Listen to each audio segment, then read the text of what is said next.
Olá, sejam todos bem-vindos ao episódio 4 do Pode Falar. Eu sou a Beatriz e temos aqui a Isabel, a Caroline e também nos bastidores a Júlia e a Débora. Somos estudantes do curso de Fonoaudiologia da UF, do Instituto de Saúde de Nova Friburgo.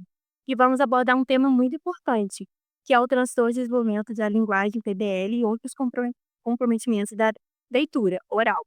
E vamos aqui hoje estar com a Tatiana também. Hoje nós temos 2 convidadas especiais, que é a nossa professora Tatiana e a Thaís. A Tatiana Vagete, ela é fonoaudióloga, formada pelo FSM, pós-doutora e doutora em Estudos da Linguagem pela PUC-Rio, mestre em Estudos da Comunicação Humana, pelo FSM, professora associada do Departamento de Formação Específica em Fonoaudiologia, do curso de graduação em Fonoaudiologia. Ela atua na área de linguagem infantil, fala e aprendizagem. Professora, você poderia dar de boas-vindas, falar um pouco sobre o seu percurso e seu interesse acadêmico? Então, bom dia a todos, todas, né? É um prazer estar aqui com vocês. Também estar aqui com a nossa convidada Thaís, que daqui a pouco vai se apresentar, né, no nosso podcast. Então, eu sou professora aqui da UF, né? Já faz alguns anos, né, que eu sou da área de linguagem infantil, fala, oriento, trabalho com transtornos de linguagem oral, alguns transtornos de linguagem escrita também, né? E venho trabalhando também com o TDL há bastante tempo, né? Então, antes mesmo de eu ingressar aqui na UF, eu já participei de projetos de pesquisa, né, que abordam o PDL, né, então eu na verdade quando eu vim fazer o doutorado aqui no Rio, eu sou gaúcha, né, vim lá do Rio Grande do Sul, né, eu vim fazer o doutorado com interesse em estudar o TDL e acabei estudando a aquisição da linguagem. Então, com bebês, e mas participei de projetos de pesquisa com PBL, né, e depois a gente vem desenvolvendo, né, programas de, intervenção, né, para metas TDL e também a gente está desenvolvendo agora um procedimento para avaliar crianças pequenas, né, o labirinto pré-escolar, crianças de 3 a 6 anos, né, então avalia as habilidades sintáticas em crianças com TDL juntamente com a minha orientadora, que hoje é amiga, né, Letícia Correia, lá da PUC.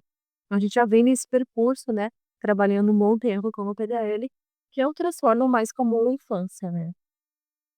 Bom, Isso. além da Thaís, nós temos de forma remota também a Thaís Braga. Thaís tem pós-graduação nas seguintes áreas: voz e linguagem com enfoque educacional no transtorno espectro autista e no TDL. Ela foi vice-coordenadora do Comitê de Educação Infantil do Departamento de Fonoaudiologia Educacional da Sociedade Brasileira de Fonoaudiologia. É assessora em Fonoaudiologia Educacional da metodologia TDRA e atualmente é mestranda em Estudos de Linguagem pela PUC-Rio.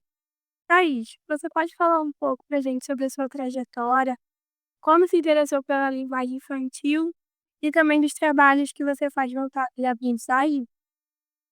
Bom dia, muito obrigada pelo convite para fazer parte, né, junto com a Tatiana, que é uma profissional que eu super admiro, e junto com todas vocês que estão aí, estudando para estarem conosco, desbravando aí os estudos da linguagem, né.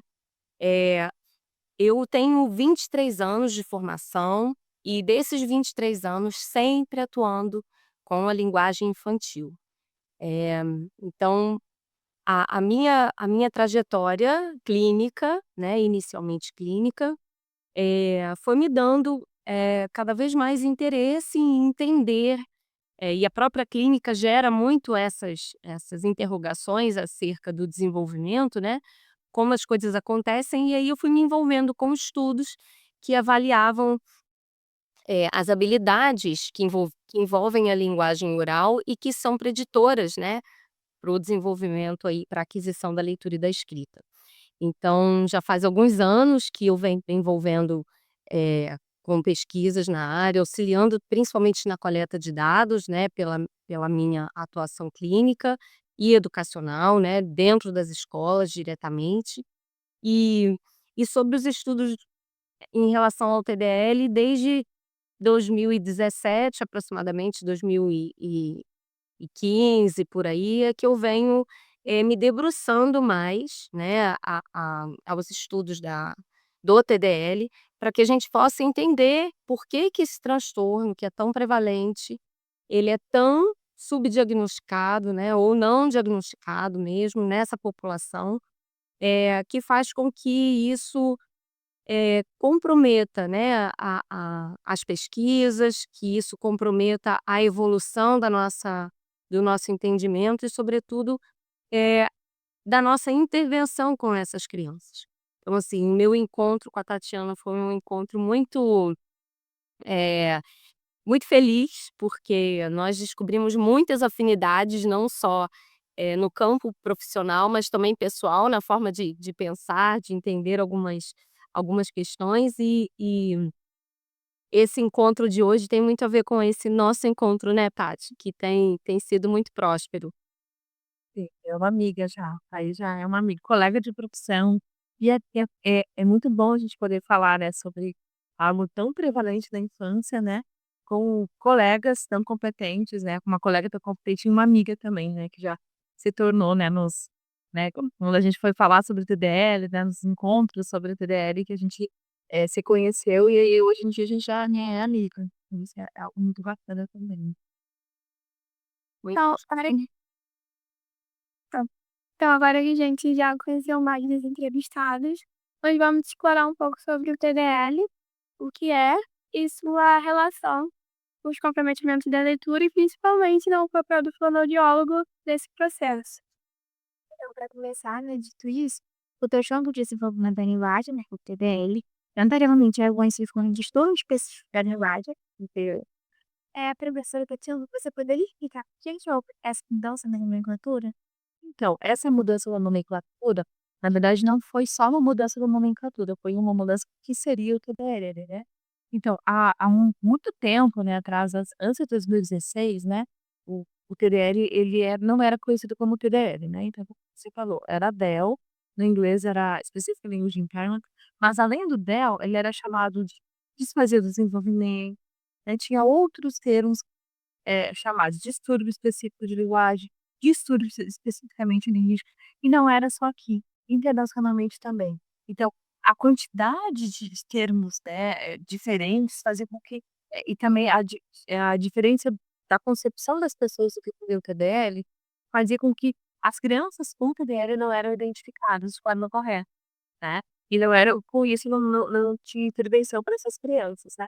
Então, assim, até tem uma pesquisadora Mitchell, né, que é uma pesquisadora americana, que ela conta que ela estava pegando um táxi, né, ela até conta uma história bem conhecida que ela fala ia lá nos Estados Unidos, e aí ela ia numa palestra popular sobre o TDL, e perguntaram a ela: "O que que você trabalha?" Aí ela falou assim: "Ah, eu trabalho com TDL". "Não é a mesma coisa que dislexia?" Ela falou: "Não". "Mesma coisa que autismo?" Ela falou: "Não".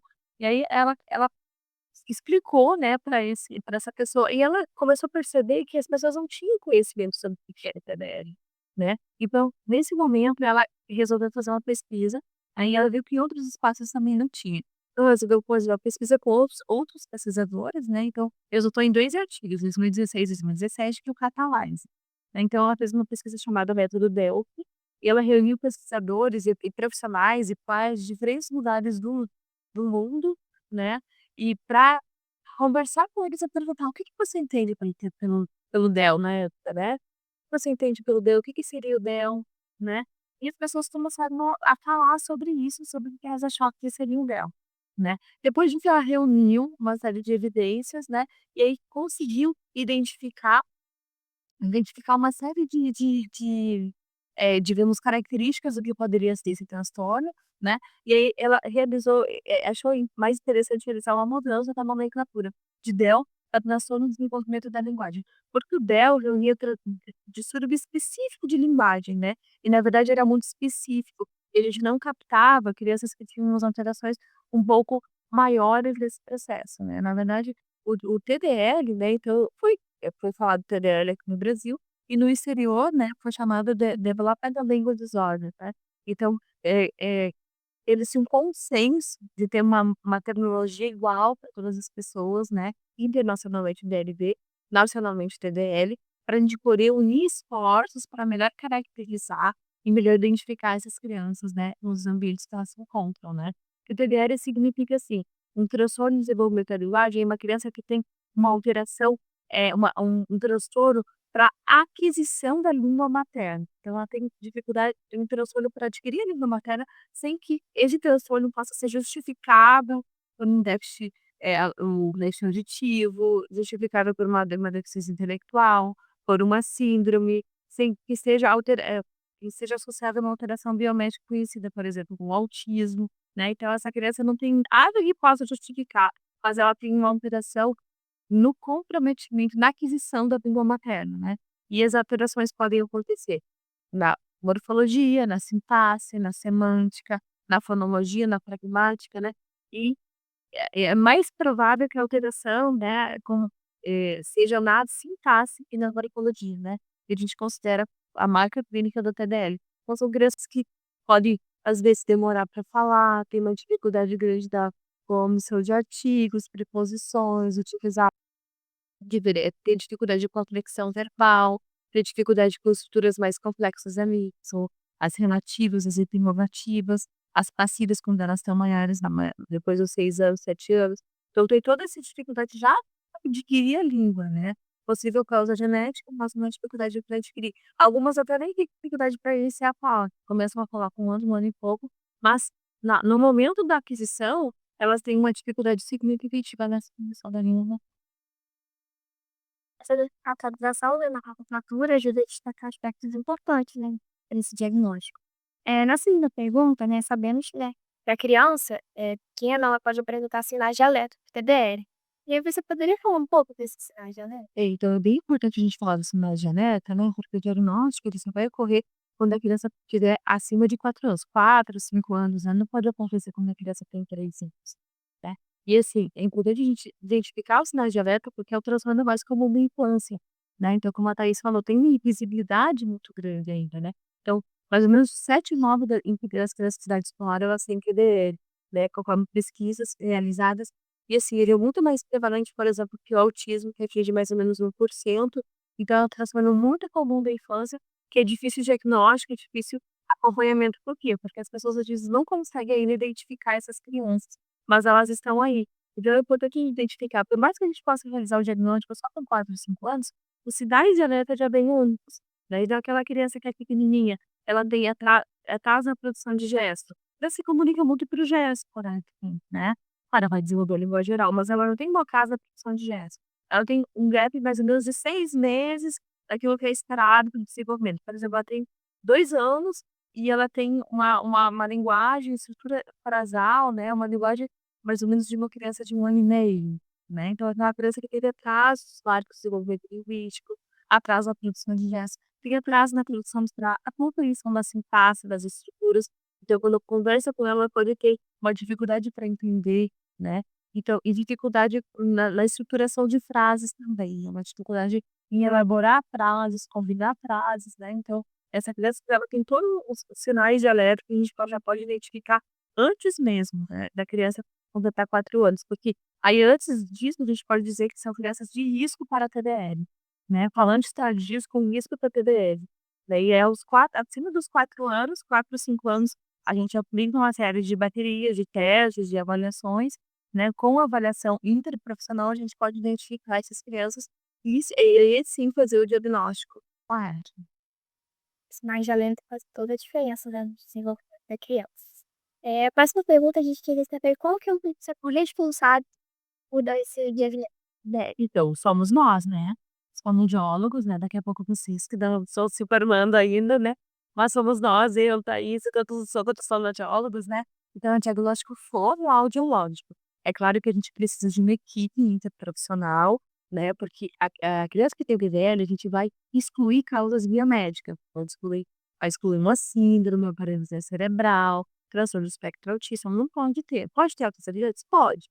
Pode ter apraxia? Pode, mas não pode ter um déficit intelectual, por exemplo. Pode ter alteração nas funções executivas? Pode, mas uma alteração biomédica não pode acontecer, né. Então tem que ter outros profissionais para a gente fazer essa exclusão também. Mas não é só um diagnóstico de exclusão, é um diagnóstico de inclusão de alterações de linguagem. Então eles passam primeiro pela gente, né, uma boa avaliação de linguagem, né, avaliando todos os subníveis linguísticos, né, e também outras funções que estão, relacionadas. Por exemplo, uma criança acima dos 6, 7 anos, a gente já vai avaliar a leitura e escrita, né. Os pequenininhos, a gente avalia a linguagem, né. Os maiores, linguagem e leitura e escrita, e aí encaminha para outros profissionais para a gente fechar esse diagnóstico, né. Então eu não gosto de dizer que é diagnóstico só por exclusão. É inclusão de alterações de linguagem e exclui-se outras alterações biomédicas. E crianças com TDL, elas podem ter comprometimento na linguagem escrita? Sim, sim. Crianças com TDAH podem ter comprometimento na linguagem escrita. Inclusive, assim, tem alteração da linguagem, porque a gente sabe que a linguagem oral, ela faz parte ela é uma das habilidades preditoras da leitura escrita, né. Aquela criança que tem uma alteração da linguagem oral, ela pode ter uma alteração da linguagem escrita. Criança com TDAH geralmente vai ter, né, então e aí a gente conta do tipo, né, e diagnóstico diagnóstico precoce. A gente utilizando esse acompanhamento para minimizar os efeitos da época da alfabetização, né. Porque se a gente achar uma criança com TDL, diagnosticar com 7, 8 ou 9 anos, às vezes pode o diagnóstico ficar um pouco mais difícil, porque ele pode ser confundido com uma dislexia, ele pode ser confundido com outro transtorno de aprendizagem, né, mas pode possível também fazer esse diagnóstico, né, então tem uma complexidade maior, né, porque a criança pode ter dislexia, TDL, ela pode só ter TDL, pode ter só uma dislexia, né, mas ela pode ter sim, inclusive, criança com TDAH ela tem uma dificuldade de linguagem, né, mas tem outros comprometimentos associados, né, então a criança pode ter, por exemplo, apraxia de fala, ela pode ter problemas emocionais como uma consequência, né, de toda aquela alteração de linguagem. Imagina, a criança não está se comunicando, conseguindo se comunicar direito, o outro não está conseguindo entender direito, ela também não consegue, não está conseguindo entender muitas vezes quando o outro formula o passivo, uma relativa, no discurso mesmo, então, como consequência, ela pode ter essa dificuldade emocional e a linguagem escrita, ela é muito dependente da linguagem oral, né. A nosso sistema alfabético de escrita, ele ele é um sistema que digamos, se apoia muito na linguagem oral. Então aquela criança que teve uma dificuldade da linguagem oral, ela vai ter uma dificuldade na linguagem provavelmente. A criança com TDAH pode ter um comprometimento, assim, especificamente na parte da compreensão leitora. Então, às vezes, ela pode ali conseguir ter, né, ser alfabetizada, né, mas, né, ter essa dificuldade na fluência e depois na compreensão leitora, né, porque a marca clínica do TDL são as alterações morfológicas e sintáticas. Aquela criança que tem dificuldade com a morfologia, com a sintaxe da língua, mais tarde também ela vai ter dificuldade para entender textos. Na hora que ela lê, né, ela pode até ali conseguir decodificar, conseguir ter uma fluência, mas na hora de ler aquele texto, na hora de compreender aquele texto, ela pode ter essa dificuldade. Obrigada, né, senhora. Agora eu vou destinar a pergunta, né, pra Thaís, porque sabemos que diversos fatores, né, externos, por exemplo, o ambiente barulhento, má alimentação ou questões mesmo dentro da casa da criança que a gente não sabe, a gente tem desconhecimento e também falta de estímulos, todos esses eles podem afetar a aprendizagem da criança. Só que aí vem o questionamento nosso, né, quais características, né, das dificuldades que têm causadas por esses fatores externos que pode ser diferente do TDL. Então, traz pra gente aqui características que a gente consegue diferenciar essas questões do TDL em si. Então, é muito importante a gente pensar que, assim, eu gosto muito da fala de uma médica neuropediatra com quem eu trabalho bastante, que ela costuma dizer que, assim, o transtorno, quando é transtorno, ele causa transtorno. Ou seja, o ritmo de acometimento, né, o impacto do acometimento em crianças que têm um transtorno são maiores do que a criança que está num ambiente que não proveja a ela os estímulos que sejam necessários para o desenvolvimento. Então, uma característica importante é a pervasividade. O que que é isso? É a manifestação, frequente e duradoura dessas, características que a criança apresenta. Então, por exemplo, a criança que a gente precisa diferenciar, é que todo transtorno, né, ele passa pela exclusão de fatores ambientais como uma predisposição, ou seja, a gente precisa, por exemplo, para o diagnóstico da dislexia, a gente precisa que essa criança ela tenha sido exposta ao aprendizado da língua, né, o ensino formal, para que a gente possa dizer que ela tem um transtorno de leitura. Ou seja, ela foi exposta a todas as possibilidades que ela teria possíveis para aprender, mas ela não conseguiu, mesmo diante de todas essas oportunidades, adquirir o processo de decodificação.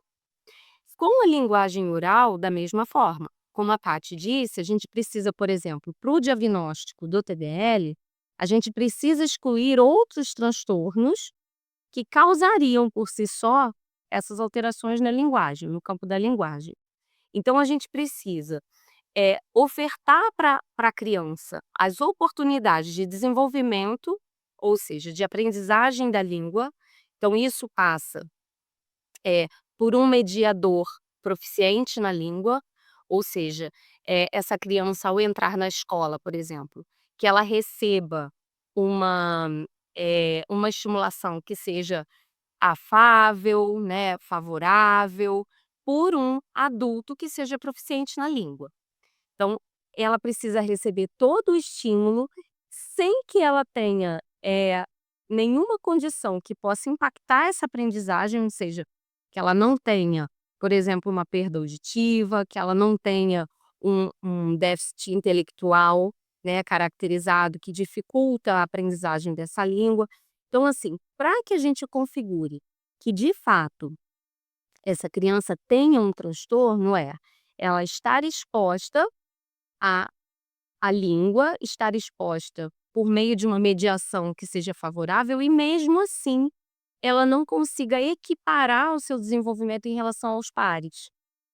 Então, mesmo crianças, por exemplo, que não recebam uma estimulação adequada em casa, quando essas crianças vêm para a escola e essa própria troca e convivência com os pares dentro da escola vão fazer com que essa linguagem dela vá se desenvolver.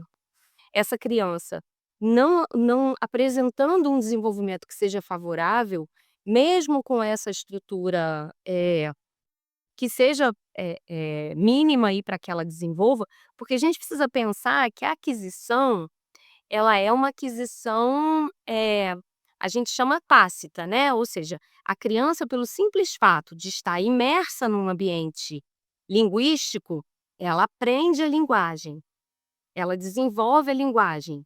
Então, essa criança não estando imersa nesse universo, vamos dizer, da escola, né, num ambiente, de adultos que sejam proficientes, que falam a língua dela, com crianças que falam a língua dela, e mesmo assim, ela continua demonstrando uma defasagem em relação ao que seria esperado, a gente já pode pensar que a gente esteja diante de uma criança que possa ter um comprometimento mais significativo, mais pervasivo.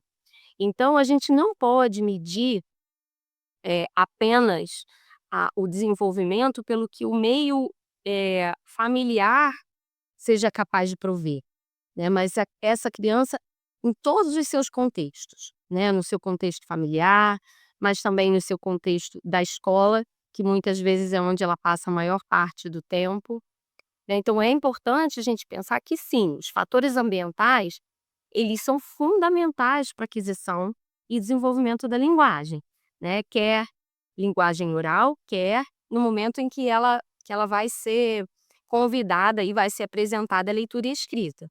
Mas ela não está condicionada apenas a esse ambiente familiar. Então, se esse convívio na escola, se nesse convívio da escola, com os pares, a criança não é capaz de desenvolver essas habilidades, requer um olhar, diferenciado, para que a gente consiga mapear, né, porque assim, um atraso no desenvolvimento de linguagem, por exemplo, ela tem em relação ao desenvolvimento típico, um gap de aproximadamente 6 meses. Gaps que não são superados, né, dentro desse período, a gente já levanta uma bandeira vermelha em relação a esse ritmo de desenvolvimento.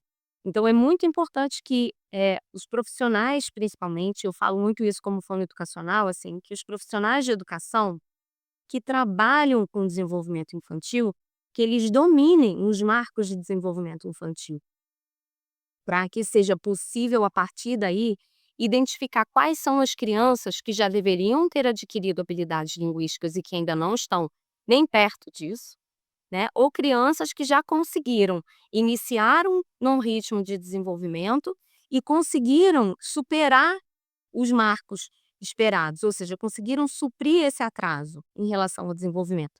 Então isso é fundamental para que a gente consiga reconhecer essas crianças no ambiente educacional o mais precocemente possível e conseguir monitorar esse desenvolvimento linguístico, principalmente nesses anos iniciais, para que a gente consiga intervir, né, estímulos que sejam eficazes para que essa criança consiga, desenvolver ao máximo as suas habilidades antes de que ela seja exposta aí ao à aprendizagem formal da língua por meio da leitura e da escrita. Ficou clara? Ficou assim, Thaís, é importante a gente pensar também nessa questão, né, quando eu falo do ambiente, diferenciar as dificuldades de aprendizagem, né, e dos transtornos de aprendizagem, né. Então, assim, quando tem alguma causa extrínseca, né, pode ser a metodologia, pode ser de alfabetização, pode ser que a turma está muito cheia, um local muito barulhento, né, mas aí a criança não tem algo intrínseco que possa comprometer a aprendizagem. Aí você muda aquele ambiente, a criança já começa a aprender. Agora, quando é um transtorno, é algo intrínseco, né, então é algo neurobiológico que pode ter o ambiente mais adequado possível, né, a criança vai ter essa dificuldade. Então seria, no caso, do transtorno específico de aprendizagem, né, uma dislexia, enfim, uma descalculia, né, e também o TDL. O TDL, assim, pode ter não é algo extrínseco, né, então, ó, por fatores externos. Então, a criança não é por falta de estímulo, ela tem uma dificuldade, eh, possível por causa genética, é uma dificuldade que não é justificável por nenhum fator, inclusive pelo ambiente. Ela pode receber todos os estímulos adequados, mas ela ter esse transtorno, né, para aquisição da língua materna. Então, ela é como se ela não tivesse essa dificuldade em compreender as estruturas da língua, né, especificamente compreender a sintaxe daquela língua, porque uma língua se diferencia da outra pela morfologia, pela sintaxe. Então, tem estudos em diferentes línguas do mundo que falam que as crianças com TDL, tem um estudo, acho que em 2022, que foi comparado, 47 crianças com TDL em criança com desenvolvimento típico, em verificar em crianças com TDL e crianças com PL, né. E verificar, foi verificado que as crianças com TDL, diferentes crianças com TDL com transtornos de linguagem, que são associadas com outras alterações, elas tinham dificuldade especificamente na morfologia da sintaxe da língua. Então essas crianças, elas têm uma dificuldade que é intrínseca dela, né, então, dificuldade para compreender, passado, presente, futuro, dificuldade com orações com os reflexivos, os pronomes, né, com as interrogativas, né, mais tarde elas vão ter dificuldade com as passivas, com as orações relativas, então são dificuldades da estrutura da língua mesmo, né, então, claro que vai ter tem criança com TDAH que tem dificuldade com o léxico também, com os aspectos fonológicos, né, e a pragmática também pode ter dificuldade também com uma consequência, é mais uma pragmática linguística do que uma pragmática social, né. E tem uma grande heterogeneidade, isso é legal a gente falar, né. Não é uma só uma dificuldade, uma alteração, todas as crianças têm o mesmo comprometimento. É um transtorno persistente e o grupo é heterogêneo. Acho que a Thaís quer falar. É, não, importante quando a Paty coloca essa questão da dificuldade, do transtorno, uma dificuldade você pode ter em qualquer momento da escolaridade, né, com um conteúdo, com uma determinada matéria ou até uma questão emocional que possa impactar a aprendizagem, mas é uma questão momentânea. Diferentemente do transtorno, que ele vem dando sinais e manifestações desde o início do desenvolvimento. Então, quando a gente fala de uma criança, por exemplo, com transtorno de aprendizagem da leitura, dislexia especificamente, essa criança, a dificuldade dela não vai aparecer no sexto ano.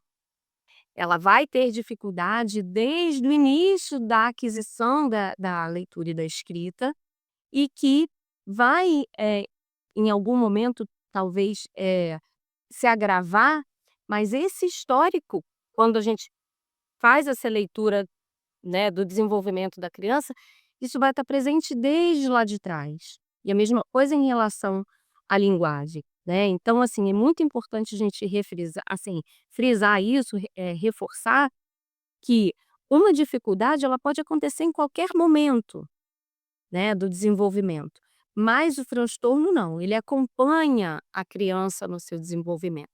E isso é fundamental para diagnóstico diferencial.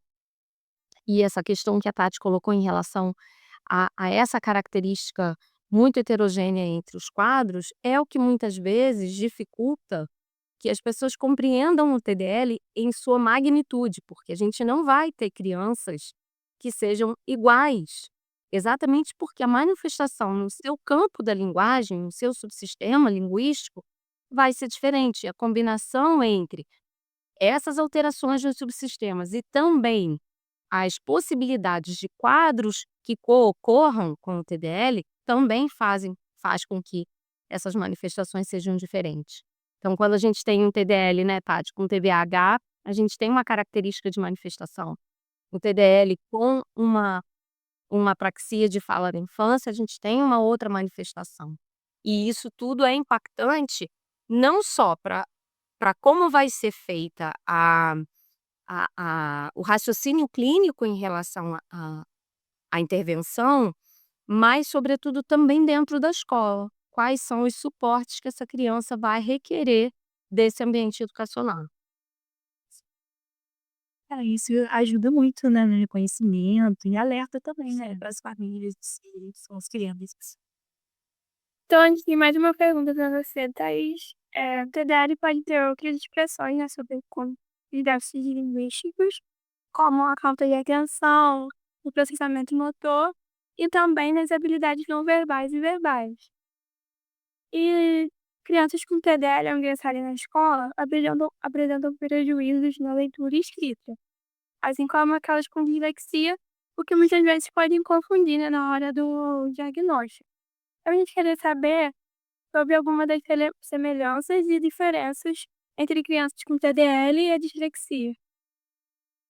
Então, essa pergunta é muito importante porque a gente tem visto uma discussão, científica, né, nesse sentido. Portanto, ainda está, buscando-se aí um consenso em relação à possibilidade de concorrência do TDL com a dislexia ou se os problemas de leitura, seriam decorrentes desse problema de linguagem, como a Tati falou lá no início, que crianças com TDL têm uma propensão maior a terem dificuldades em leitura e escrita, já que a linguagem oral ela acaba sendo aí o motor, né, da linguagem, escrita.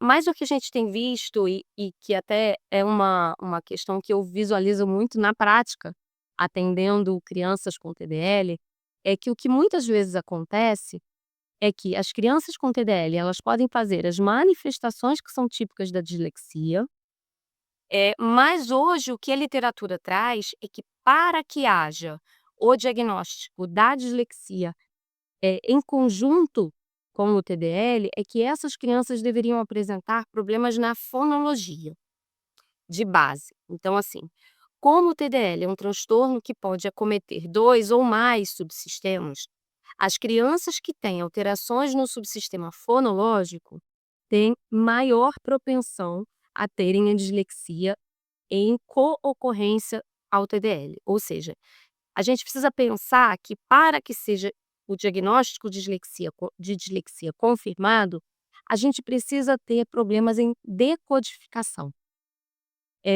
O que seriam os problemas de decodificação? Os problemas em realizar essa transposição do elemento gráfico para o elemento fonológico, ou seja, transformar as letras em sons.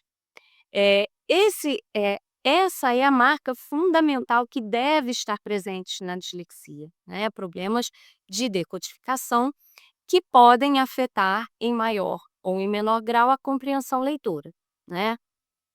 É, e aí o que a gente encontra é que crianças com déficit em fonologia, por exemplo, e em outro subsistema, por exemplo, semântico ou sintático, como a Tati colocou, elas vão ter o impacto tanto no processo de decodificação, para transformar as letras em sons, como também para manipular os significados daquilo que ela, com certa dificuldade, decodificou.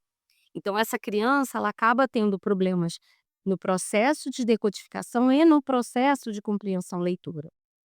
O que a gente tem visto, chegar, né, atualmente, são crianças mais velhas, que não foram diagnosticadas com dislexia na infância, mas que, né, no início ali da alfabetização, mas que ao longo do tempo foram demonstrando muitas manifestações de dificuldades de compreensão leitora. E aí, quando se faz a avaliação linguística, se vê que essas crianças têm dificuldades no seu processo de linguagem oral.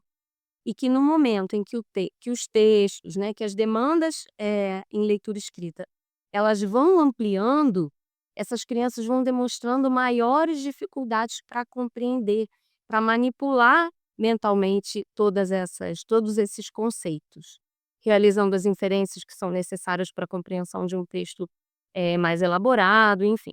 E essas crianças vêm recebendo o diagnóstico mais tardio em relação ao TDL, porque essas manifestações lá na infância ou não foram visualizadas ou foram atribuídas a outros fatores que fizeram com que essa criança conseguisse desenvolver aí, alcançar um processo de decodificação, mas que a própria dificuldade com a nossa língua, né, a complexidade, como a Kati estuda muito a parte sintática e ela coloca bem, né, é a complexidade, a riqueza morfossintática da nossa língua vai gerando alguns entraves para essas crianças compreenderem.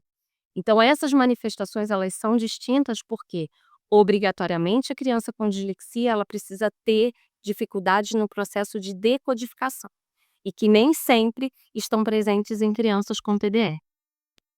É um tanto quanto complexo, né, essa questão da até os próprios pesquisadores, né, não têm consciência. Alguns acreditam que são transtornos completamente diferentes, né, outros que é um contínuo, né, e outros que existe uma comorbidade, né, então assim, tem ainda uma discussão nesse sentido. Só que isso que a Thaís falou é bem interessante, que a gente tem que se a gente parte do pressuposto, né, que a principal hipótese, né, da dislexia é alteração no processamento fonológico. Se a gente for ver o TDL, ele fala muito do processamento sintático. A gente pode pensar assim, TDL linguagem oral, né, e a dislexia, aquisição da linguagem escrita, né, alteração específica na aquisição da decodificação e na fluência, podendo afetar em maior ou menor grau a compreensão.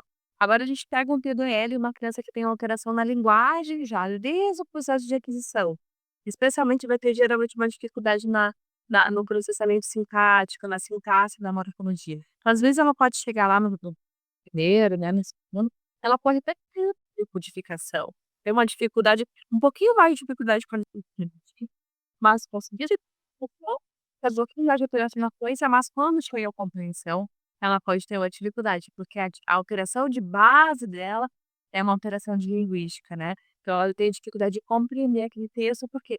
Porque para ela compreender o texto lido, ela vai precisar fazer análise sintática daquilo que ela leu, ela vai precisar acessar o léxico daquilo que ela leu, né, ter uma fluência leitora, né. Então isso é bem importante.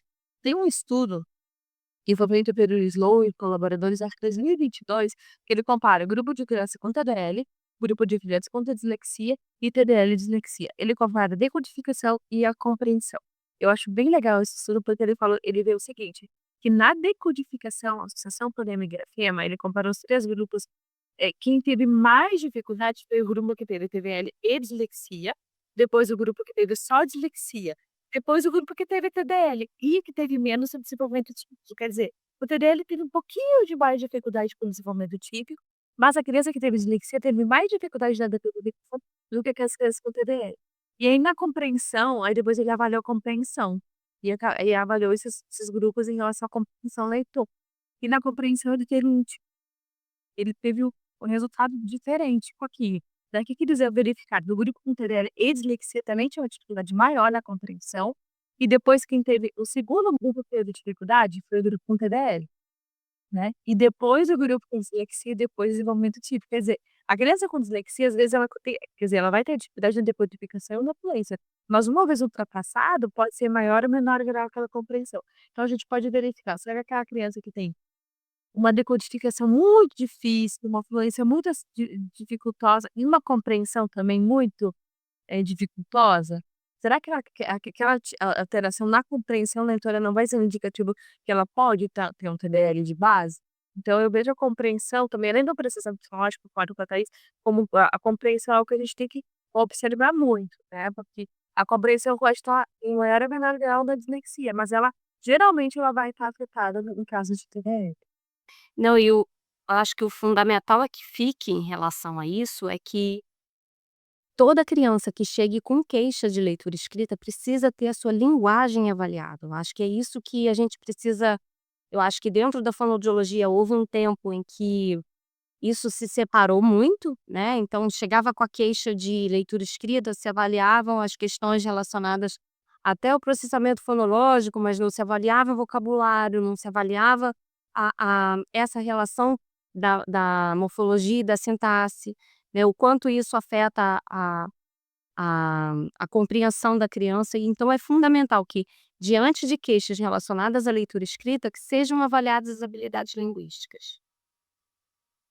Perfeito, ótimo, sabe, essas diferenças e semelhanças essenciais. A partir disso, né, Thaís, quais estratégias de adaptações curriculares podem ser utilizadas com crianças e adolescentes com TDAH? Esclarece pra gente, por favor. Eu acho que o principal de tudo é a gente pensar que quando a gente fala de adaptação curricular, seja para crianças com, dislexia ou crianças com transtorno do desenvolvimento da linguagem e dislexia ou não, né, enfim, é importante a gente pensar na acessibilidade linguística. É isso que a gente precisa ter em mente, e é isso que talvez vá neutralizar todas as manifestações que são distintas de quadro para quadro, né. Então, o que que o professor precisa estar ciente? Que a gente tem uma criança que tem uma dificuldade no uso da língua. A gente tem uma criança que, a simples exposição, como os demais, não foi suficiente para gerar ela um aprendizado consistente, a ponto de que ela use essa linguagem com funcionalidade. Então, se a gente pensa isso na linguagem oral, o que pensar da linguagem escrita, que requer toda uma organização que é mais formal ainda em relação à oralidade. Então, acho que a expressão acessibilidade linguística precisa estar latente, né, em relação aos educandos, para que eles possam eh, ter a dimensão do que é ter desenvolvimento, né, o transtorno do desenvolvimento de linguagem dentro da sala de aula, onde as crianças elas são expostas ao conhecimento por meio da linguagem oral ou por meio da linguagem escrita, e elas são também exigidas a funcionarem em suas respostas por meio de uma ou da outra. Então, se a gente pensar: "Ah, eu vou dar mais tempo, eu vou fazer prova oral", são recursos e estratégias que vão prover acessibilidade linguística para essa criança? Não necessariamente. Eu costumo, lembrar toda vez que eu falo de adaptação curricular e quando a gente fala sobre dar mais tempo, é a gente parar para pensar: dar mais tempo para ela fazer o que ela não sabe, né. Então, a gente precisa pensar em adaptação curricular, sobretudo entendendo o transtorno, aonde ele impacta em maior grau ou em menor grau a aprendizagem, entender que a gente precisa enriquecer essas estratégias com estratégias multissensoriais, portanto, vivências funcionam muito mais do que, explanações auditivas, né, experiências, aprender por experiências, aprender por modelos, por imitações, aprender por, conteúdo visual. Então, o que que eu diria? Enriquecer muito as estratégias de adaptação curricular com estratégias multissensoriais e pensar se aquilo que eu estou fazendo com o meu aluno vai fazer com que ele acesse aquele objetivo central em relação ao conteúdo que ele precisa aprender. É, e que muito mais do que dizer como fazer, é a gente pensar nisso e sempre se perguntar: essa forma que eu estou ensinando é a forma como de fato essa criança é capaz de aprender? Ou eu simplificar a minha linguagem, utilizar uma linguagem simples, frases mais curtas, enunciados mais diretos, enunciados enriquecidos de modelos, enunciados enriquecidos de ilustrações, opções de marcar e em substituição a menos conteúdos orais, ou menos conteúdos escritos, ou menos conteúdos em palavras, será que tudo isso não vai ser muito mais funcional para uma criança TDL? Então, assim, eu acho que, mais do que a gente elencar diversas estratégias como checklists, é a gente convidar esse professor ou esse fonoaudiólogo educacional que está ali dentro da escola a pensar o que vai gerar para essa criança de acessibilidade ao conhecimento, lembrando que o conhecimento, conforme previsto aí na nossa lei máxima, que é a nossa Constituição, ela é de todos e para todos. Só que não é da mesma forma para todos e como todos, né. Então, se a gente pensar em adaptação curricular, eu eu penso que uma palavra que vai resumir muito é sensibilização. A gente precisa conseguir sensibilizar esse profissional de educação, para que ele entenda que, como um estrangeiro da própria língua, né, essa criança precisa de outros recursos para que ela acesse a parte formal da linguagem, que é a leitura e escrita. Perfeito. É uma forma de inclusão também, importante. Com certeza.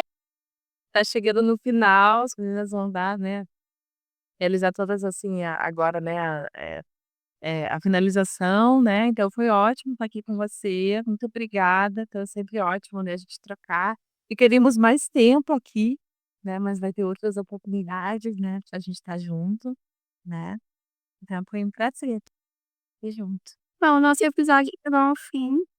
Foi um prazer aprender com profissionais tão incríveis. Eu queria agradecer a professora Tatiana, a nossa convidada especial, a Thaís. E para você que está nos assistindo, espero que você tenha gostado muito do conteúdo. E se inscreva no canal e até a próxima. Isso. Beijo, tchau, tchau.